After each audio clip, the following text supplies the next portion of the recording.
오늘 함께 읽은 본문 말씀을 간략하게 말씀드리면 세 가지 내용이 나옵니다. 먼저 사도들이 감옥에서 석방되었습니다. 그리고 사도들의 동료들이 하나님께 간절히 기도합니다. 다음으로는 초대교회 성도들의 나눔의 삶이 나옵니다. 그 함께 읽은 23절 보면은 사도들이라고 나오는데 이 사도들은 베드로와 요한을 가리킵니다. 베드로와 요한이 성령의 충만해서 성전의 미문에서 구걸하던 그 앉은뱅이를 예수 이름으로 치유해 주었습니다. 그러자 많은 군중들이 몰려들었고 그들에게 베드로가 설교를 해서 예수 이름을 증거했습니다. 그런데 몇천 명의 많은 사람들이 회개하고 예수님을 영접했습니다. 그러한 일들이 성전에서 일어났습니다. 성전을 관리하던 대제사장, 사두개인들, 제사장들 이런 사람들이 전에 예수님을 처형했던 그런 사람들이죠. 사람들이 산헤드린 공회를 소집을 해가지고 베드로와 요한을 체포를 해가지고 그 법정에 세웁니다. 사람들이 깜짝 놀랐죠.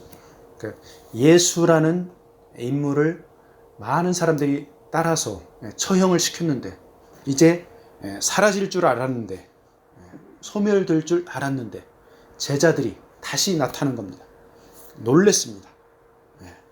그래가지고 베드로와 요한을 체포를 한 것입니다.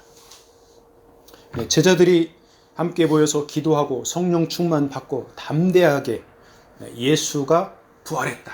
너희들이 처형한 예수께서 부활하셨다.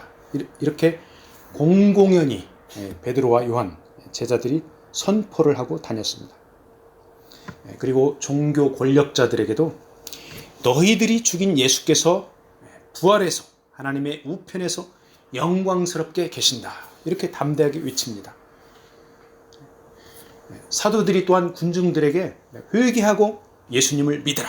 이렇게 외치자 많은 사람들이 주님을 영접했습니다. 일반인들은 이렇게 주님을 많이 영접했는데 종교 권력자들은 그렇지 않습니다. 오히려 마음이 더 강팍해졌습니다. 그래서 베드로와 요한을 잡아 가두고 이제 다시는 예수 이름으로 가르치지도 말고 말하지도 말라 이렇게 위협을 했습니다. 그러니까 베드로와 요한이 감옥에 갇힌 것은 일반적인 범죄가 아니라 예수 이름을 증거했기 때문에 감옥에 갇힌 것입니다. 많은 백성들이 베드로와 요한을 따르니까 종교 권력자들은 백성들의 눈치를 보면서 이 사도들을 석방을 해주게 됩니다. 감옥에서 풀려난 베드로와 요한 동료들에게 달려갑니다. 예수 이름을 증거하는 것을 금지한 종교 권력자들의 그 위협에 대해서 동료들에게 이야기를 해줍니다. 이 동료들은 누굽니까? 아마도 마가 다락방에서 함께 기도하며 성령 충만을 받았던 그런 기도의 동역자들일 것입니다. 이 기도의 동역자들이 베드로와 요한이 감옥에 갇히자 그들을 위해서 열심히 간절히 기도했을 것입니다. 그러니까 베드로와 요한이 감옥에서 풀려나자마자 바로 이 동료들에게 달려간 것입니다. 당시 초대교회 성도들은 성령 충만을 받고 성전에 모이기를 힘쓰고 기쁨과 순전한 마음으로 식사를 나누었고 온 백성의 칭송을 받아 날마다 구원받는 사람이 늘어나고 있었던 그런 상황이었습니다. 그런 상황에서 교회의 기둥과 같은 베드로와 요한이 전도하다가 잡혀 들어갔으니 얼마나 놀랬겠습니까? 그래서 이들이 함께 모여 간절히 하나님께 기도했고 감옥에서 풀려난 베드로와 요한은 이들에게 달려온 것입니다. 우리가 이렇게 함께 모여서 예배를 드리고 있죠. 믿음 안에서 형제 자매들이 서로를 위해 기도해주고 만나서 삶을 나누고 함께 예배드리고 참 얼마나 감사한 일입니까? 그런데 우리들의 삶이 때로는 힘들고 어려울 때도 있습니다. 감옥처럼 느껴지면서 어둡고 답답할 때가 있습니다. 옆에서 괴롭히는 사람도 있습니다. 그렇지만은 우리를 알고 있는 믿음의 형제 자매들이 우리를 위해 기도를 해주고 있습니다. 다른 한편으로 감옥과 같은 삶의 환경에 처해서 몸부림치는 그런 사람들이 옆에 있을 수가 있습니다. 그런 지인들이 있으면 그들을 위해서 하나님께 기도를 해 주어야 하겠습니다. 전 세계 많은 크리스찬들이 코로나 락다운으로 몸과 마음이 우울하게 감옥 같은 삶을 보내는 그런 분들이 있습니다. 그들에게 함께 기도하고 있다는 사실을 알리고 마음을 나누어 주어야 하겠습니다. 베드로와 요한을 만난 이 동료들은 인간적으로 뛸 듯이 기뻐했을 것입니다. 그런데 그런 기쁨도 잠시, 그들은 바로 하나님께 한 마음으로 소리를 높여 기도하기 시작합니다. 만나서 이야기도 하고 얼마나 고생이 많았습니까? 막 이런 인간적인 회포를 풀어야 되죠. 그런데 이들은 바로 기도하기 시작합니다. 종교 권력자들의 위협에 긴장과 두려움이 있지만 피난처이신 하나님 앞에 바로 기도로 나아간 것입니다. 이들이 기도한 내용이 본문에 쭉 이렇게 나와 있습니다. 그 기도의 핵심 내용이 하나님께서 예수 이름을 증거할 힘을 주세요. 바로 이런 내용입니다. 그러니까 함께 기도한 이 초대교회 성도들은 자신들이 모인 이유를 명확히 파악을 했습니다. 바로 하나님을 인식했습니다. 그들의 모임의 목적이 하나님을 인식하고 예배하는 것임을 파악을 한 것입니다. 그 아들, 하나님의 아들 구세주 예수 그리스도를 증거하는 것이 바로 그들의 목적이라는 것을 파악을 했습니다. 우리 주변에 많은 모임과 공동체들이 있습니다. 세상적인 모임도 있고 교회 공동체 모임도 있고 많은 모임들이 있습니다. 세상의 모임들은 사교나 친목 모임 등 인간관계 중심의 모임입니다. 함께 모여서 사이좋게 대화하고 건전한 사회 관계를 유지하면 매우 바람직스럽습니다. 그런데 우리 크리스찬들의 모임은 이보다 한 차원 더 높은 하나님 나라 중심이어야 한다는 것입니다. 감옥에서 막 나온 사도들을 만나자마자 인간적인 회포를 풀 시간도 없이 바로 하나님께 기도하는 것은 이들이 인간 중심이 아닌 하나님 중심이기 때문에 그렇습니다. 크리스찬들의 공동체가 하나님 중심이면 예수 이름이 증거됩니다. 하나님께서 영광을 받습니다. 그렇지만 크리스찬들의 모임이 조직이 잘 되어 있어도 인간 중심이면 예수 이름이 설 곳이 없습니다. 그저 사교 클럽으로 전락하고 맙니다. 요즘에 코로나 락다운으로 크리스찬 모임들이 방해를 많이 받고 있습니다. 그렇지만은 그런 상황에서도 온라인으로, 줌으로 얼굴을 맞대고 기도하며 하나님을 찬양하고 예배하는 분들이 많이 있습니다. 하나님을 신실하게 찾는 사람들의 모임은 어떠한 상황에서도 위축되지 않습니다. 자신들이 처한 상황에서 하나님을 찬양하고 기도하면서 예수 그리스도의 사랑을 실천하고 복음을 증거하는 것입니다. 사도들의 동료들은 기도하면서 하나님을 대주제와 창조주로 표현하고 있습니다. 대주제, 좀 어려운 말이죠. 하나님께서 온 세상 천하 만물을 주관하고 통치한다는 그런 말씀입니다. 기도하는 이들이 시편 2편의 메시아를 예언한 말씀을 인용하면서 기도하고 있습니다. 제가 시편 2편 2절과 6절을 읽어드리겠습니다. 세상의 군왕들이 나서며 관원들이 서로 꾀하여 여호와와 그의 기름 부음 받은 자를 대적하며 6절 내가 나의 왕을 내 거룩한 산 시온에 세웠다 하시리로다. 아멘. 다윗은 하나님의 기름 부음 받은 메시아가 대적들의 세력을 깨뜨리고 만왕의 왕으로 통치할 것을 예언했습니다. 기도하던 초대교회 성도들, 이 성도들은 대주제이신 하나님과 하나님의 기름 부음 받은 메시아 예수님을 정확히 인식하고 있었던 것입니다. 세상의 군왕들인 헤로드 왕이나 로마 총독 빌라도가 주님을 대적했지만 하나님의 섭리 가운데서 주님께서 부활 승리한 것을 알고 있었습니다. 그래서 그들은 세상 군왕이나 종교 권력자들을 두려워하지 않고 기도한 것입니다. 29절에 주여 이제도 그들의 위협함을 굽어 보시옵고 또 종들로 하여금 담대히 하나님의 말씀을 전하게 하여 주시오며 이렇게 기도합니다. 종교 권력자들이 베드로와 요한을 위협했지만 대주제이신 하나님께서 그런 상황을 해결해 주실 것을 믿고 담대히 말씀을 전하게 해달라고 기도한 것입니다. 자, 이들이 이렇게 강력히 기도를 할 수 있었던 것은 바로 성령의 충만함을 입었기 때문입니다.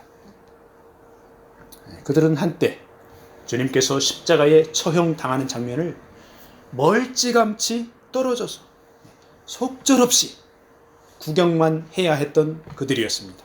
그렇지만 이제는 성령의 충만함을 입고 담대히 말씀 증거하는 것을 원하고 있는 것입니다.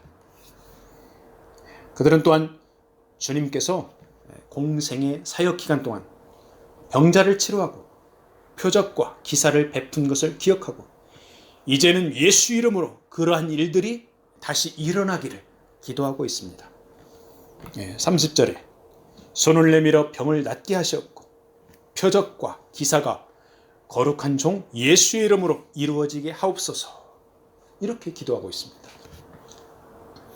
사도들을 위해서 기도하는 동료들의 초점은 바로 예수님께 맞추어져 있습니다. 병자들이 치유받는 것, 표적과 기사가 일어나는 것, 예수 이름 안에서 일어나기를 기도하고 그로 인해서 복음이 증거되기를 바랐던 것입니다.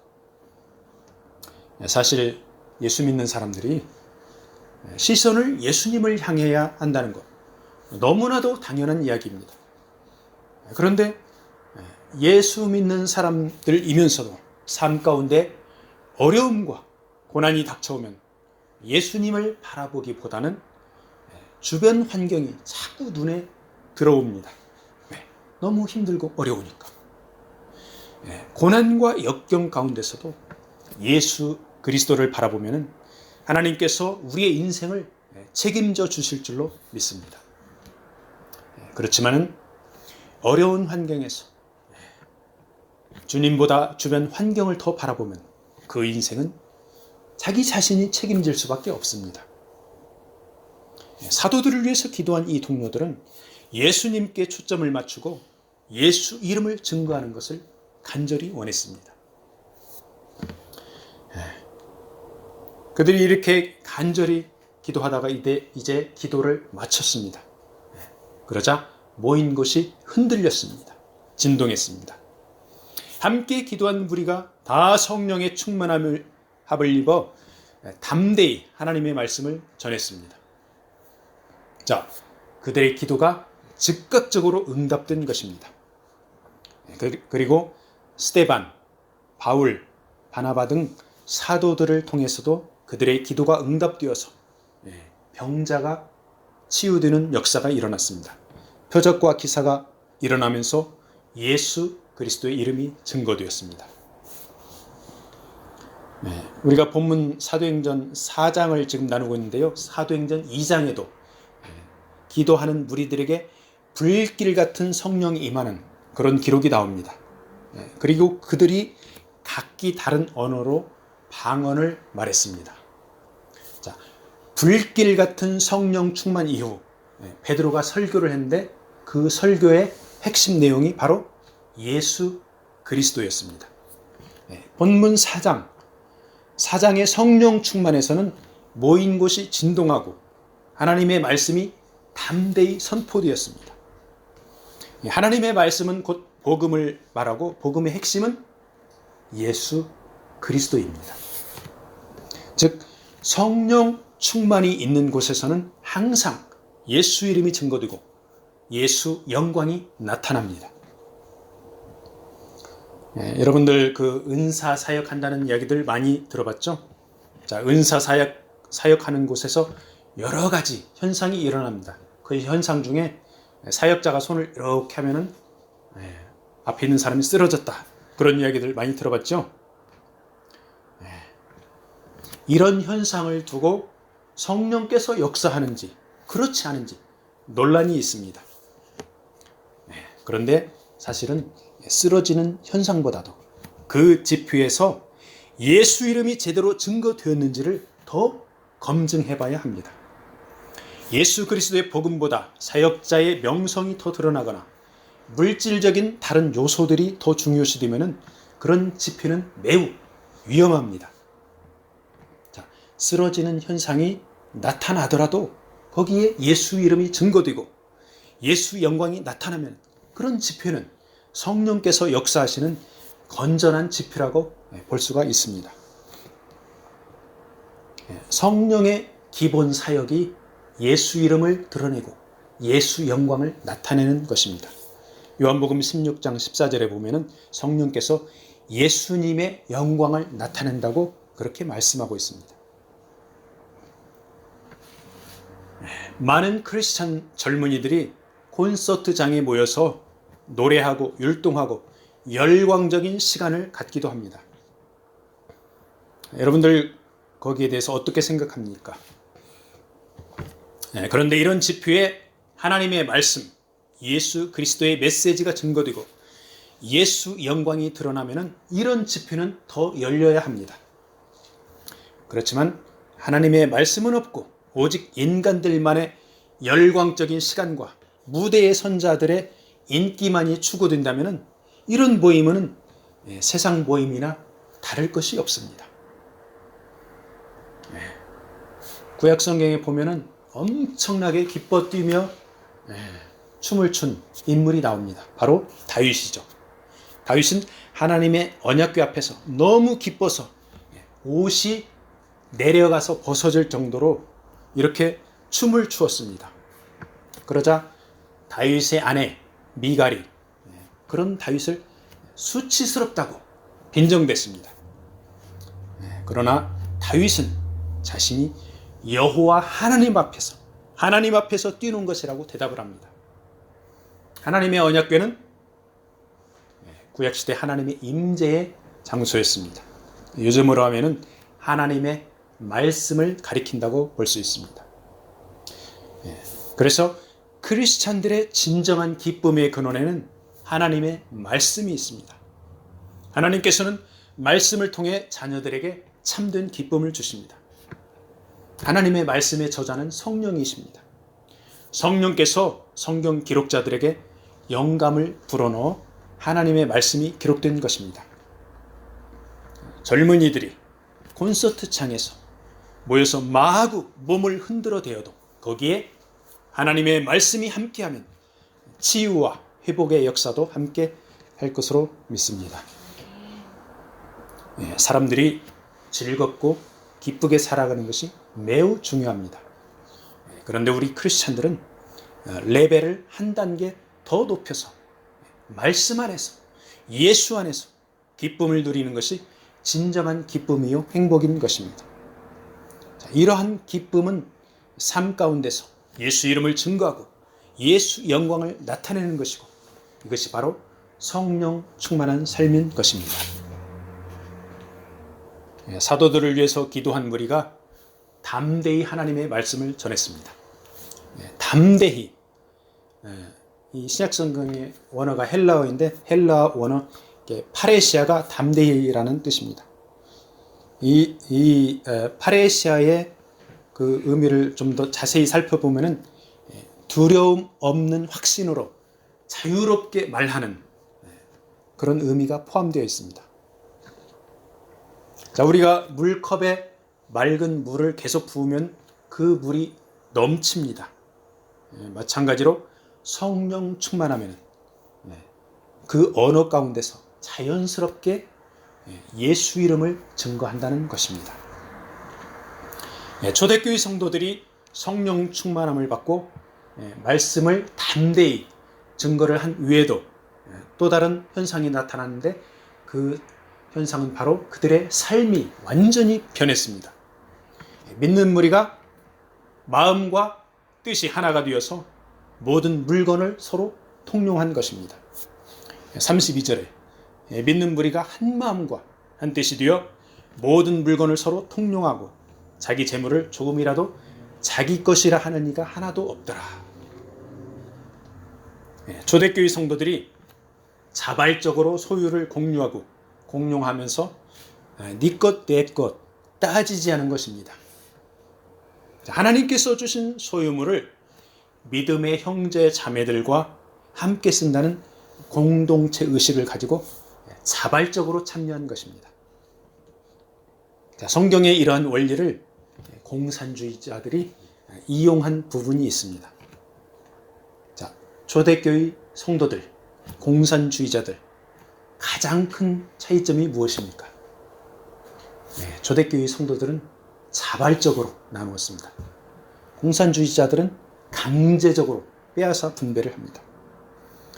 공산당이 인간의 평등을 강조하면서 인위적으로 부자의 재산을 빼앗아 가난한 자들에게 분배하려고 시도를 합니다.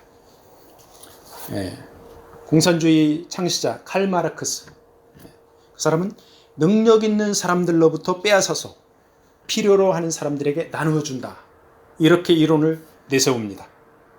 이런 논리로 공유, 공용, 공산, 평등 분배를 공산주의 이론으로 주창합니다. 그런데 재산만 빼앗는 것이 아니라 한 걸음 더 나아가 사람의 생명까지도 빼앗았습니다. 프랑스에서 발간된 공산주의 흑서라는 그 책이 있습니다.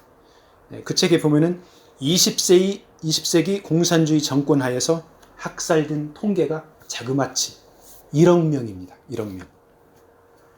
중국에서 6,500만 명, 소련에서 2천만 명, 북한 200만 명, 캄보디아 200만 명, 아프리카 170만 명, 아프가니스탄 150만 명, 베트남 200만 명, 동유럽 100만 명, 남미 15만 명. 1억이란 엄청난 생명이 희생을 당했습니다. 공산주의자들은 자신들이 절대 선이라고 합니다. 그러니까 절대 악인 반대 세력은 제거되어야만 하니까 대량 학살을 자행하는 것입니다. 성경 말씀 사도행전 2장과 4장을 이용하면서 말로는 평등과 분배를 외치지만은 하나님을 대적하고 소중한 생명을 학살하는 어둠의 세력인 것입니다. 결국 공산주의는 중국이나 북한 등을 제외하고 역사 속으로 사라져 갔습니다. 초대교회 성도들은 심지어 밭과 집을 팔아서 사도들에게 가져왔고, 사도들은 가난한 자들에게 분배하여서 가난한 사람이 없도록 했습니다. 이런 과정들이 성령에 충만하여 자발적으로 이루어진 것입니다. 본문 36절에 보면은 거기에 나오는 바나바, 이 바나바는 나중에 사도 바울과 함께 동역을 합니다. 바나바가 자신의 밭을 팔아서 그 값을 사도들에게 가져왔습니다. 사도들은 필요한 사람들에게 나누어 주어서 믿음의 형제 자매 안에서 적절한 분배가 이루어진 것입니다. 자, 이렇게 자발적으로 재산을 내놓아 가난한 자들을 돕는 것은 매우 아름다운 하나님 나라의 모습입니다. 그런데 공산주의뿐만 아니라 일부 이단 사이비 교주들도 성경을 이용해서 재산을 착취하기도 합니다. 하나님을 사랑하고 이웃을 사랑하는 마음으로 성령 충만해서 자발적으로 재산을 내놓아 가난한 자를 돕는 것과 이단 사이비에 몸담아 광신이나 맹신으로 재산을 헌납하는 것은 구별되어야 합니다. 본문 32절에서는 믿는 무리가 한 마음과 한 뜻이 되어라고 말씀하고 있습니다. 이단 사이비에 빠져서 자발적이 아닌 조직적인 분위기에 편승한 헌납은 모두 다 너도 망하고 나도 망하고 전부 다 망하는 길로 가는 것입니다. 초대교회 성도들은 성령 충만으로 자발적으로 공유와 공룡에 동참했고, 사도들은 큰 권능으로 주 예수의 부활을 증언했습니다. 그러니까 말씀 증거와 구제 사역을 병행한 것입니다. 한국의 그 전라남도 광주에 가면은 기독병원이 있습니다. 이 기독병원의 이름이 처음에는 재중원이었습니다. 1905년에 선교사들이 세운 병원입니다. 이 병원에 주로 미국에서 온 의사들이 예수 그리스도의 복음과 선교 구제 사역을 병행하면서 일생을 한국인들을 위해서 헌신했습니다. 그 의사 선교사들 중에 1930년부터 37년까지 그 광주 재중병원에서 의료 선교사로 섬긴 부란도 선교사가 있습니다. 그분이 예수 그리스도의 말씀을 들고 와서 구제 사역을 함께 병행을 했습니다. 당시 조선의 망국병이던 결핵 퇴치에 전념했고, 그런데 열심히 사역을 하다가 1938년 44살의 젊은 나이로 선교지에서 소천했습니다. 사도들이 증거한 부활하신 예수께서 의사들을 불렀을 때 그들은 순종하여 말씀과 구제 사역을 함께 감당한 것입니다. 초대교회 당시나 요즘이나 성령에 충만한 제자들이 예수님을 증거하고 가진 소유를 가난한 자들과 함께 나눕니다. 자연스럽게 예수 이름을 선포하고 자발적으로 나누는 삶을 사는 것입니다.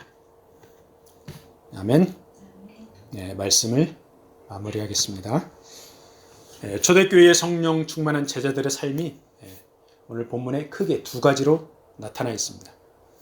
그들은 예수 그리스도의 복음을 증거했고 가난한 자들과 함께 나누었습니다. 즉 신앙과 삶이 아름다운 조화를 이루었다는 것입니다. 믿는 바를 삶 가운데 적용하여 실천하는 순종의 삶을 살았던 것입니다.